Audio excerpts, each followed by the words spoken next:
Welcome to Journey Now, a podcast about following Jesus that takes on serious issues without ever taking itself too seriously. Each week, the pastors, staff, and friends of Journey Church in Brentwood, Tennessee, gather to catch up, share life together, and laugh a little. Okay, a lot.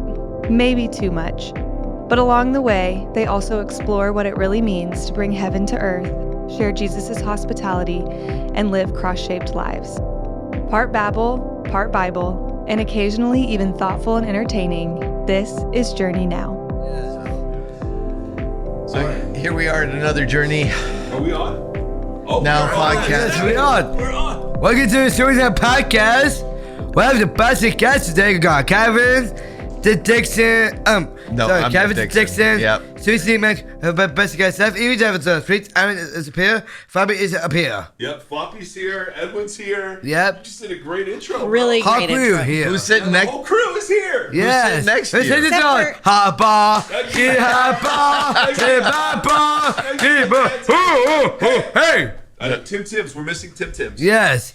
But we got Seth Erre. Yes. Because it is fall break. Yep. And every fall break, I say, hey, Seth, what do you want to do this week? Tuesday, he says, Stories Now podcast. and... It's staff meeting. Yeah. Let's go. Who doesn't love?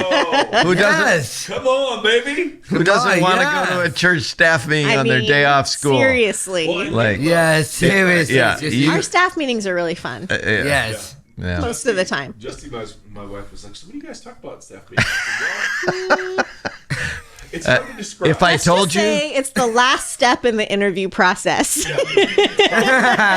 if I told you, I'd have to kill you. If you can Yes. handle Yeah. staff meeting, you can handle That's actually anything. Real. That's actually Yeah. real. We Yes. actually have to make people go to our staff. Yeah. Yes. It's the first It was a time little around. unnerving at first when Mike came. Mike was like, "What is this, and why are you wasting my time?" Oh, yeah. That was an area of growth for you. It was. I came from efficiency, like, Oh, and man. it was like, no, We are testing all of your efficiency It was boundaries. not- Yes. it's so great. It's He was so like- great. so not But anymore. but now You're the ringleader now. you've been here.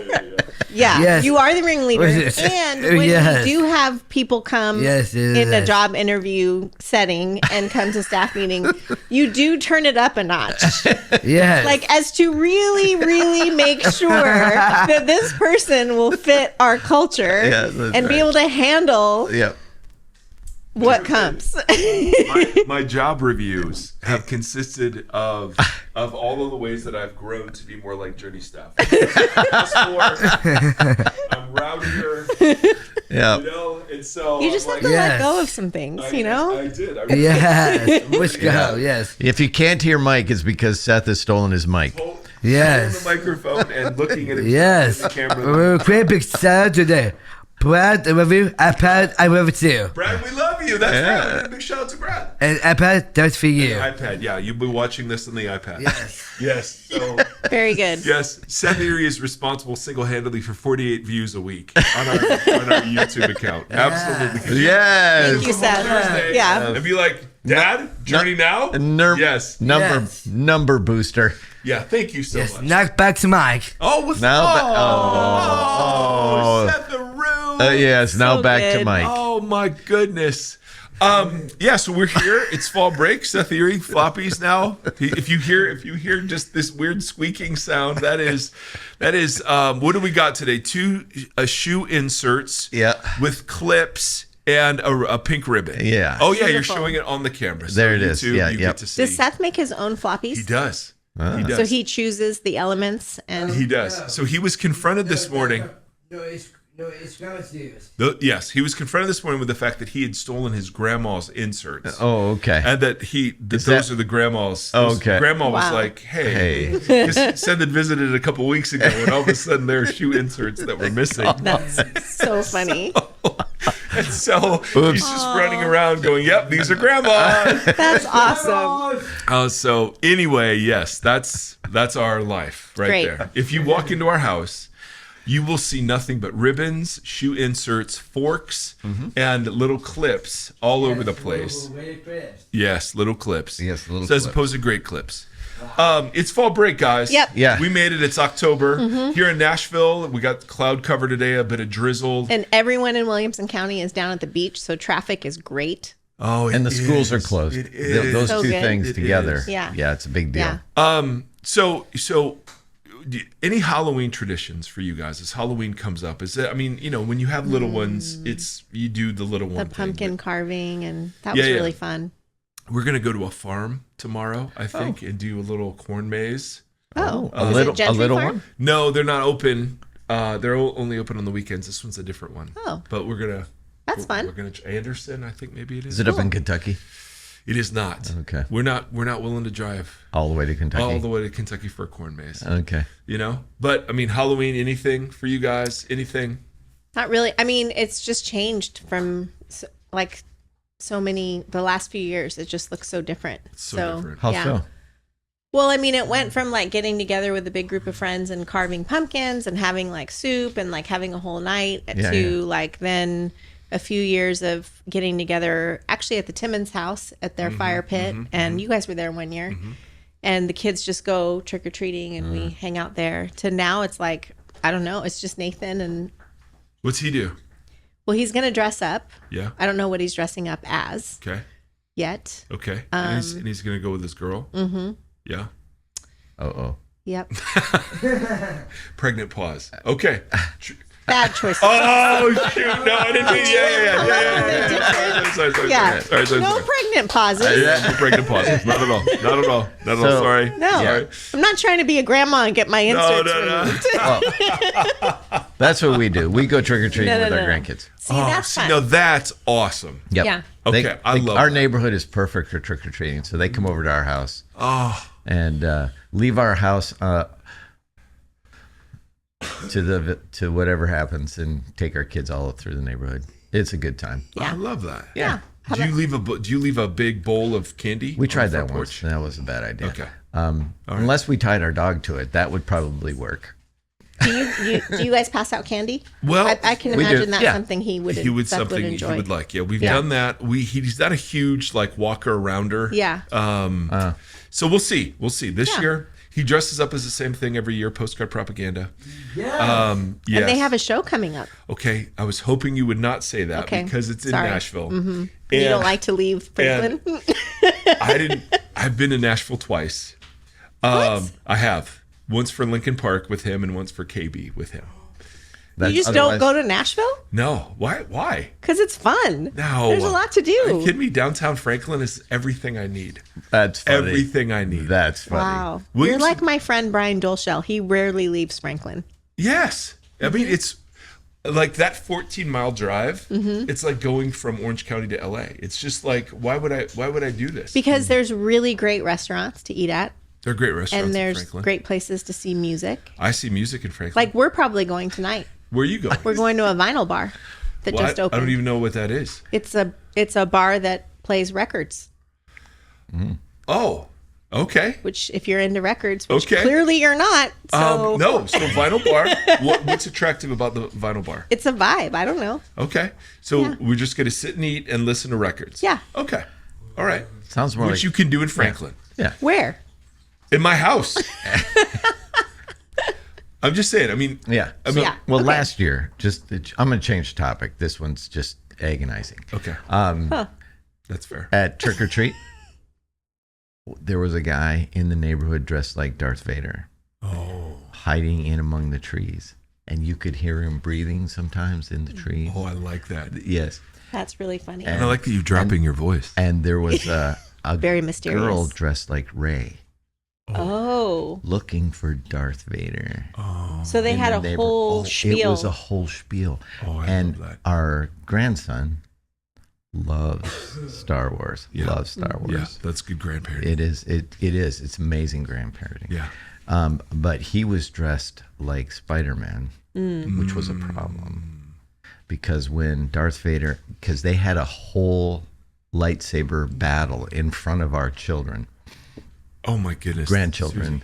Suzie, that's It was really good. Yeah. But he was like,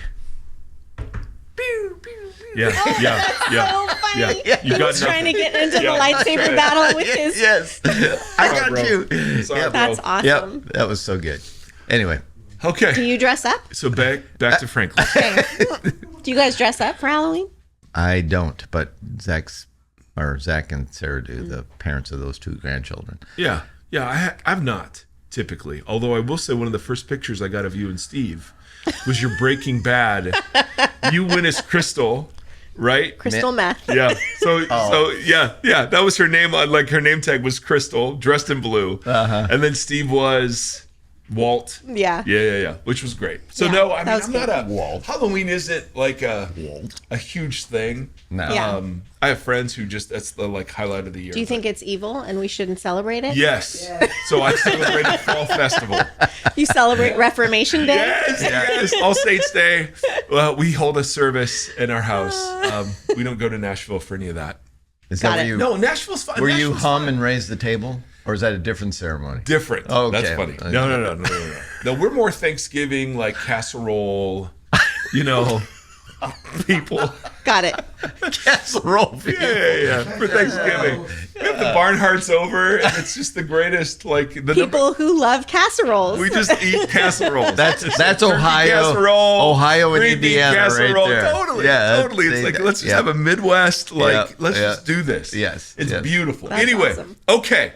We're going to try something new today. Kevin, so if you don't know this, Kevin Dixon has many sons. Many sons has Kevin Dixon. Wow. What? I have one. I have one. And so one of his roles, many roles at the church, is that he cleans up the mess from the weekends. And so people text in questions, and Kevin dutifully every week, unless he's gone and then Suzie picks it up. And she chimes in periodically. Occasionally I chime in when I have things to say. Yeah. But this week Kevin needs his thumbs there. are sore. Yeah. He needs a week off. So There we're it going to is. try to do all the text questions in this episode of the Journey Now podcast. Okay. And so to help Kevin, so all Kevin can do is just type out one sentence which says, listen to the podcast. And I just can do that. answer But every we have to question go with through that. them Copy and quickly paste. because Okay. there's a lot of them, right? Yeah. Yeah. All right, but we got this. All right. There's some overlap. There's a good amount. Okay, Kevin. Okay. Oh, no, Go. Edwin's got a timer on us. All Okay, right. here we go. What's the timer going to be? It sounds like Mike was suggesting jealousy isn't exactly the same as it would apply to us. Correct. But we don't really have a better word to describe God's nature in that way. Correct. Would you say that's correct? Correct. Okay. That's yes. There isn't a good we word. We were talking about the anguished, like overwrought language of the prophets. Presupposes this love covenant of a wedding ceremony that God made with Israel. Right. And the words that we just don't have good English words to describe other than jealousy, what it is that God is after when he's begging Israel to return to him. Right. Yeah. And they are not paying. And that's like, you shall have no other gods before me. That's it. Right. But we apply human definitions to the word jealousy. For sure. And then it's petty, insecure, egotistic. Right. Which, Right. by the way, I did catch the Gin Blossoms reference. Thank you. Yes. Hey, jealousy. That's it. I did. It was a quick one. It was a quick one. Yes. Steve and I were sitting in the back and we both were like, Okay. Perfect. Sorry. I didn't catch that one. No, that's all right. That's all right. Okay. Kevin, you were a star in the first service. That was so funny. Question from today's service from a newbie. Oh, That would be a new person yes. Thank you. or a new Christian. or a new texter. Anyway. Oh. You challenged us Whoa. to view this passage in Jeremiah not as a turn or burn passage, but as a God in anguish talking to his unfaithful wife. Yes. That's How- so well said. However, Oh, this gets dark. dang. It still seems like he's saying you will be punished. Yeah. Are you saying that it's okay for God to beat his unfaithful wife? Oh, wow. Wow. Well, I told you, it turned dark. it turned dark very quickly. Yes. These All are right. the kind of questions I get. Yeah. Dear newbie. Yeah. First of all, I couldn't agree more with the first part of that question. Yes. First part of the question, yes. Second part, no, because he even in the covenant announcement, Yes. it's what Israel is bringing upon herself that's the issue. Right. It's not what God is doing to Israel. And also you can read Hosea for an exact kind of like yes, heart reference of like, God taking Israel out yes, he's going to into the woo her, wilderness to love romance her. Totally. So there was a Save specific it. text. There was a specific text that said it's your wickedness that brings this upon you.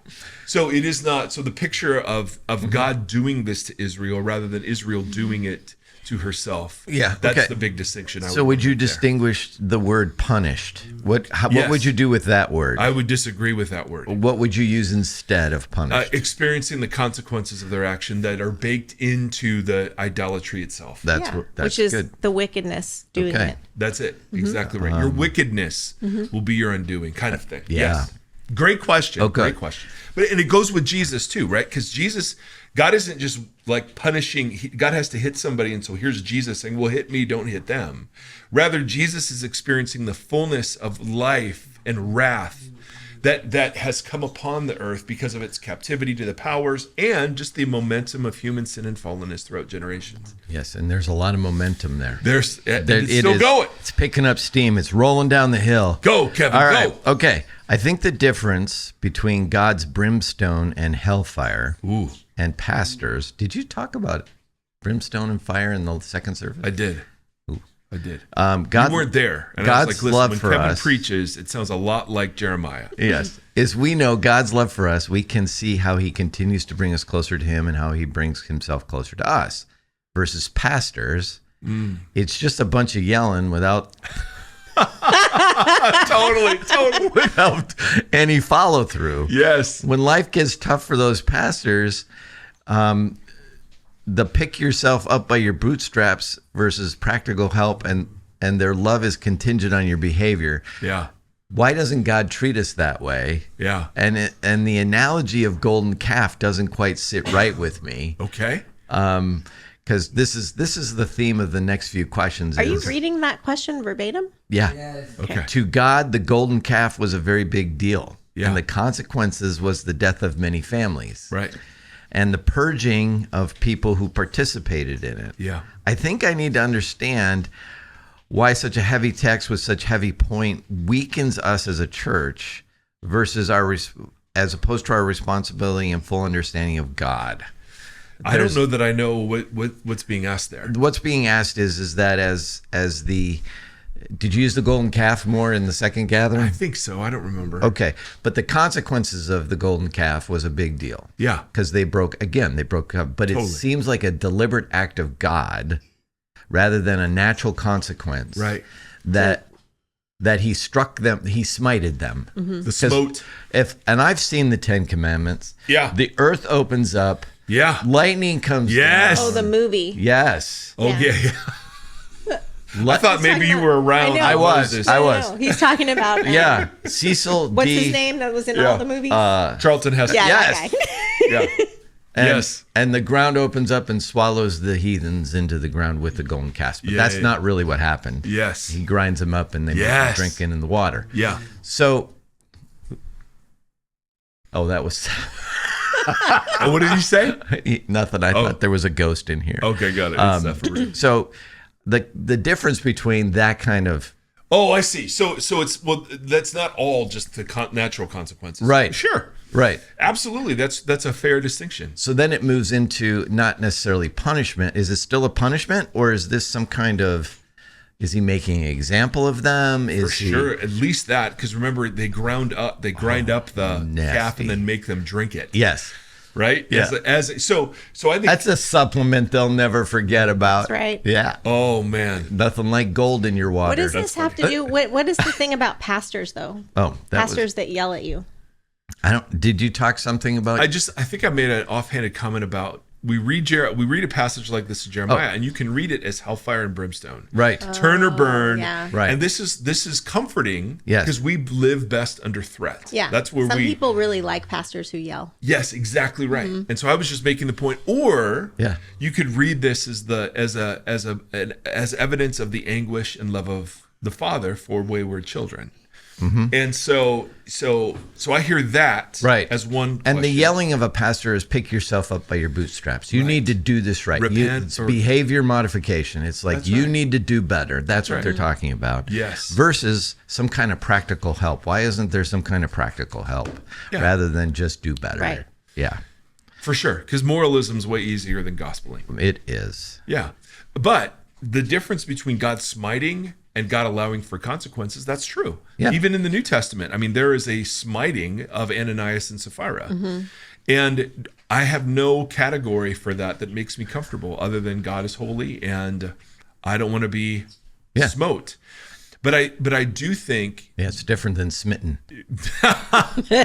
Fair. Grant, do something with that in the title. Smote versus smitten. Boom. The Kevin Dixon story. Smitten. When QuickBooks don't agree. Right. Yes. Okay. So I think I don't have a category. I don't know that any of us have a great category for those symbolic actions. I do think that the genre of God, like when Achan sins or when Ananias and Sapphira sin, there seems to be an example made of them. Right. That there's symbolic. That's a symbolic and prophetic judgment on the nation using the one to stand for the many. That's right. So I do think that gets redeemed by Jesus, but it makes us very uncomfortable that God would just at times engage in that sort of like stark discipline. Yeah, because this one kind of leads into that as well. So often I hear the wrathful and unforgiving image of the God in the Old Testament compared to the much more calm and forgiving God in the New Testament.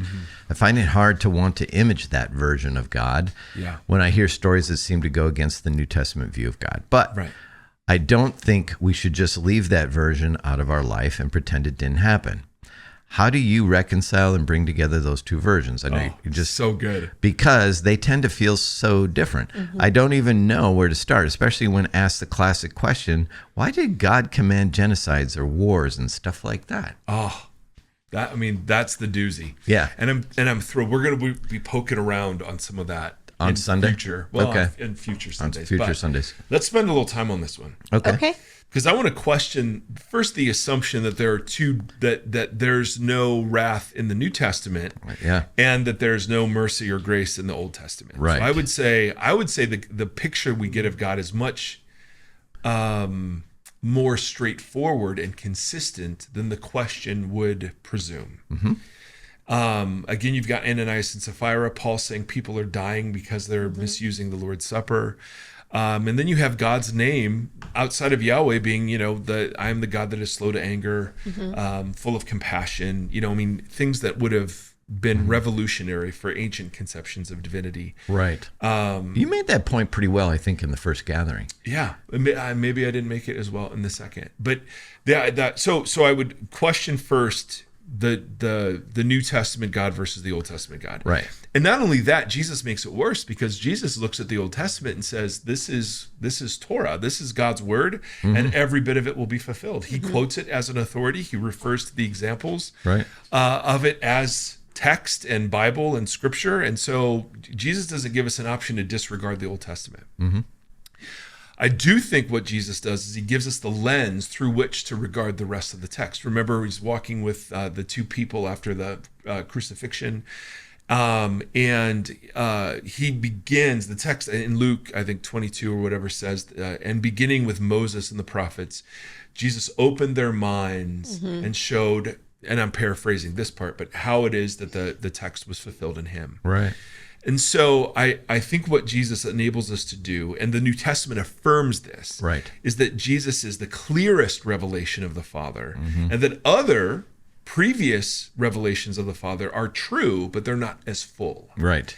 So I think there is a combination in the Old Testament of the Israelites using conventions in their day like hyperbolic language around war. Right. Even in the New Testament or in the Old Testament conquest narratives, every person is wiped out in one chapter, and then every person is not wiped out in the next chapter. Right. And we have examples of this from ancient literature.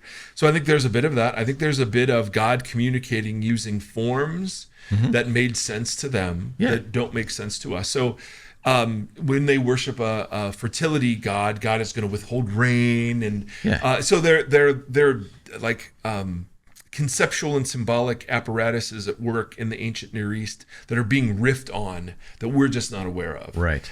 Whether it's the flood story or whether it's ancient warfare conventions or whatever. Is that partially due to the fact that like it wasn't a monotheistic culture? Correct. And like they're like the norm was worship of multiple gods. Yes. Totally. And there are other creation narratives and other like flood narratives and stuff that other traditions hold that they would have been aware of at the time. Absolutely. Right? Yeah. That is a really underappreciated point. And whenever we talk about how people learn the Bible, like the Bible was written in a historical context, in narrative, or in conversation with other narratives. Right. Yeah. And if we don't have those ears on, right, it's like, but there's this whole world of why it is that God would call Israel into these certain dietary restrictions or clothing restrictions or hair, like don't have tattoos. Like there's this whole background to that it really makes these pop. And similarly, I think that when you look at the genocidal narratives, there's a whole bunch of that going on. Yeah. That Israel filtered through their ancient experience that they assigned to God. Yeah. And so the way I reconcile them is through Christ. That these were true pictures of God spoken in an ancient culture in ways that made total sense to an ancient culture, but are filtered now through Christ, who is the fullness of the revelation. Yeah. And that's why Jesus will say things like, you've heard it said, eye for an eye, tooth for a tooth, but I tell you. Yes. And so he's holding up even things that Yahweh himself commanded. The eye for eye, that's an Old Testament commandment. Yeah. And so it's not that Jesus is saying it's wrong, but Jesus is saying that's not the fullness of the picture. Right. So that's how I would reconcile that. Do you guys want to add anything to that? Because that's a really important question. No, I think you did a good job with it. I think that's one of the questions we get repeatedly. Totally. Understandably, because to unpack the Old Testament takes time. Yeah. And it takes to the point where some churches have just decided it's irrelevant. Yes. Which you can't make sense of Jesus without it. Right. Because that's the story Jesus is fulfilling, telling, and pushing forward. Right. Yes. That's such a good point, Kev. Okay. You did this in the first gathering. I remember you talking about this, so I'm not sure. And with Seth here, it's good. He's totally focused on floppy. Okay. Hey, Seth. Yeah. Okay, perfect. It was read today in the scripture. It was read in the scripture today, but this may be off topic. What does God feel about people other than the Israelites if they are treasured to him? Does he not really care about everyone else? And then on the abortion topic. So first, does God care about everybody else? And I know there's a pretty straightforward answer to that question if you want to just throw it in there. Sure. Yes, he does. And the reason we know, know this, Genesis would be one. Yeah.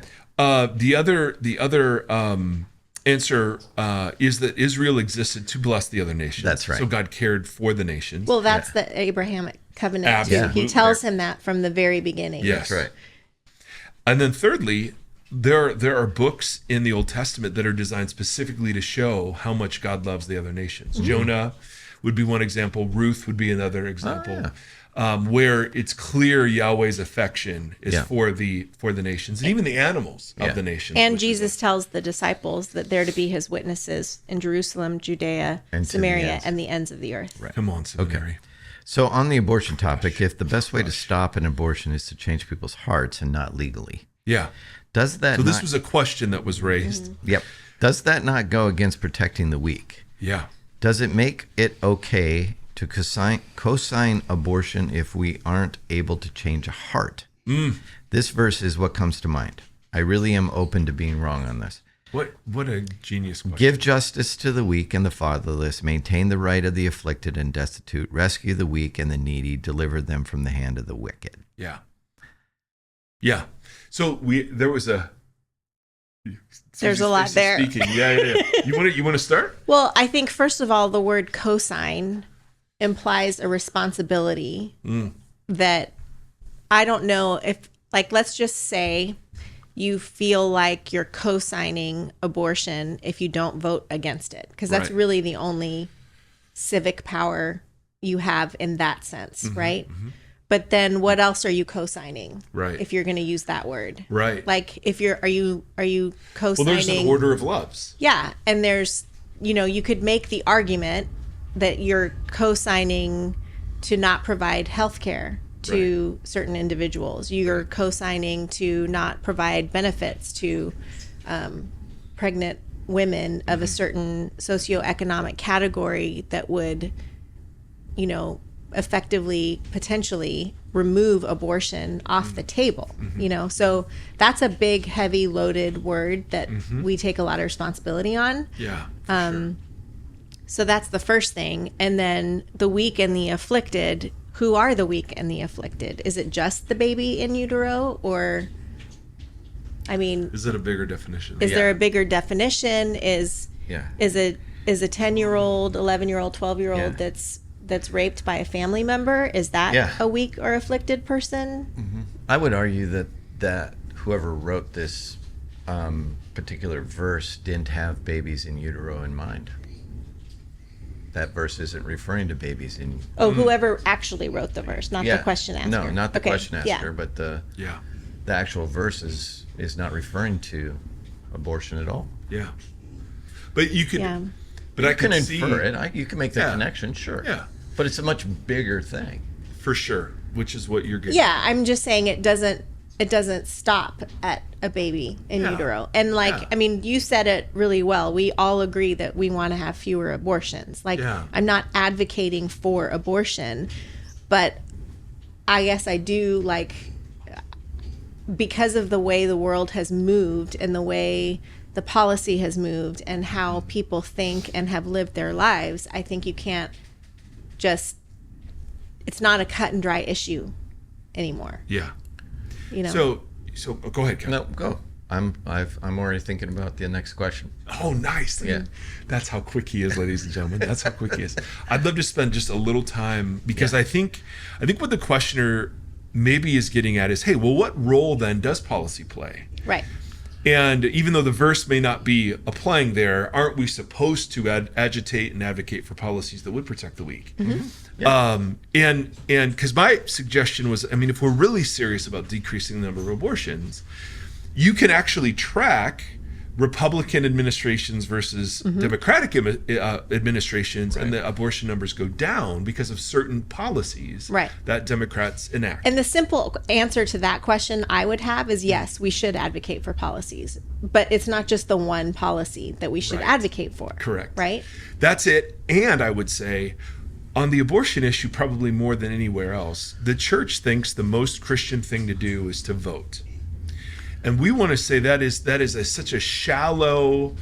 it is a Christian thing to do, maybe. It is. I think it's the least Christian thing to do. I think the most Christian thing to do are form communities that care for the marginalized and the poor. But you're not saying that voting is not important. Because I do think if we've been given a voice in the community, we should... Let me keep going. I'm not saying that at all.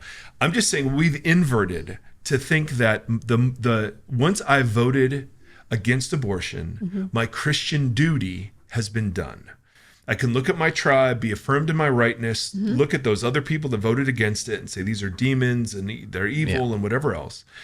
And I'm saying participation in the partisan process in America is absolutely critical. And so, yes, let's advocate for just policies that protect the weak. But that is the very beginning of Christian engagement on the issue, not the end. And so I think what Paul has in mind is that we, the church, are a political entity that is not in any way, shape, or form defined by the antagonisms around this issue, but rather provide narratives around redemption, resurrection, that make for new creation strategies that are far more powerful in the world. I think that's what I'm just trying to get at, is to say, if we really wanted it to be, if we were really pro-life, then voting would be the least important of the things that we would do to achieve those ends. Yeah. So that's all. Yeah. Next question. Kevin's ready. And partly because never mind. I'm going to let that lie. Okay, let it. For someone who has only known love through manipulation and deception, how do you show them love the way that Jesus shows us love?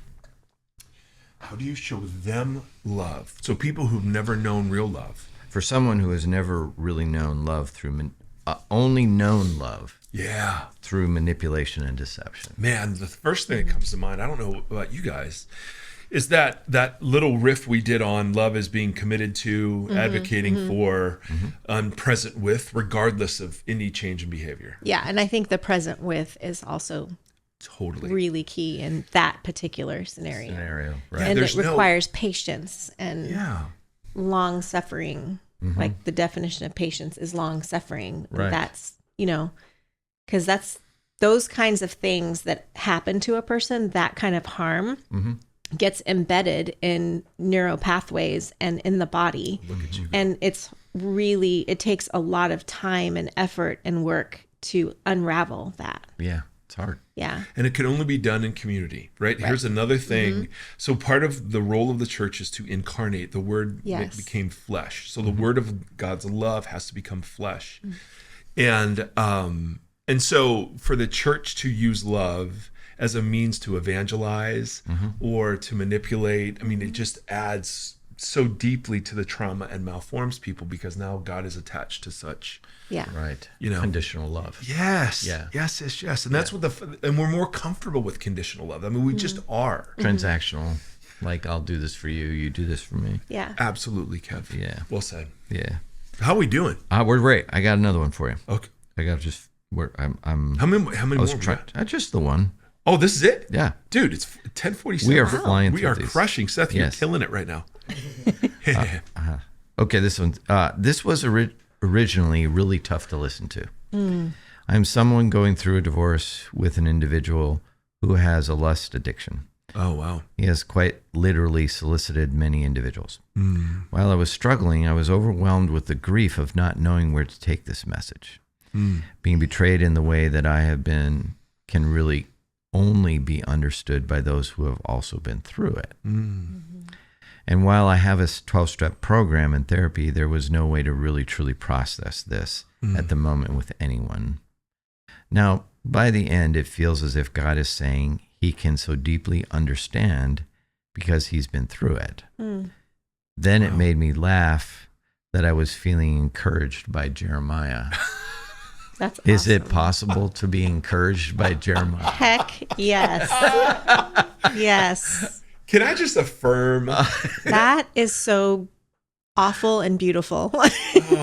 But I mean, who gets to sit in rooms and talk about these? I mean, all of those questions are ridiculous. They're so good and so profound. And this person, I mean, what a way to end, bro. Yeah. Wow. So if I were talking to this person, I would just be... I am astounded by the softness of the heart and the openness of the heart to even be encouraged by that. I mean, I can imagine, I read that and I can imagine how difficult that would be if that's your story. And I don't think people understand that unless they've been through it. Right. But, there's so much empathy that we can grow in, even as we study Jeremiah and put that next to somebody who's been through something like that. I just think like that, whoever that person is, the Spirit of God is so clearly at work in their healing process that they're taking the 12 steps and their therapy and the truth of God's word. And like, it's just so beautiful and awful. Right. There's just no ancient picture of deity that anguishes over his people like that. Yeah. Right. There's just, and again, that's where it feels fire and brimstone-y, but in actuality, it's the clearest evidence of heartbreak because of God's ridiculously intense love for his people. And most people who are in marriages that fall apart because of these things, like they're the greatest tragedy for many of them is that they really love their spouse and they don't get over loving their spouse very easily. Yeah.